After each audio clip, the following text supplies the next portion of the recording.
we have a community member that isn't feeling like they belong, if they're feeling like their community doesn't actually want them there, that person might start to feel anxious, depressed, angry. And when a person's feeling like that, they may turn to things like self-harm, suicide, substance use. Some communities have a certain level of openness as far as talking about issues like substance use disorder or mental health challenges. And with other communities, it's still a very sensitive topic. And what I think the St. John's Call-In Coalition is doing is that first step in the door. They are this really comfortable, well-established by now community presence.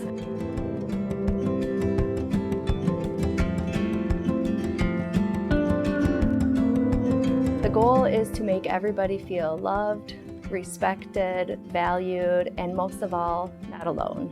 We started a program called the Upstanders, and we're really trying to bring the idea that everyone belongs by teaching kids differences of people and how we can celebrate those differences in people. I hope to see people becoming more open-minded. We have a non-binary gay child, and I would like them to grow up in a community that I know is safe for them. I think it's just really awesome to have kids be able to see themselves but also learn about others and be able to have that experience. I think that's really important. We know that suicide doesn't discriminate, but we also know that there are certain risk factors that put some communities at increased risk for suicide. We're talking about folks with trauma. We're talking about folks who have less access to resources because those resources aren't in their areas. We can read the reports from the Trevor Project, from other research that shows that, certain communities are at additional risk, but taking that research and transforming it into action, hosting events like the Pride event, that was an incredibly powerful event, especially for a small town like St. John's. It's incredibly powerful to have a large community event that's supported by a lot of the local organizations, provides a space for youth and community members to feel safe and accepted in their own community.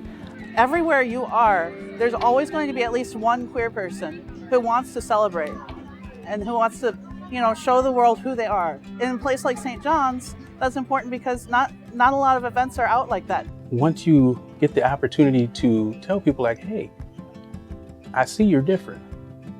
I like that you're different. You're part of the community. Come be part of our community.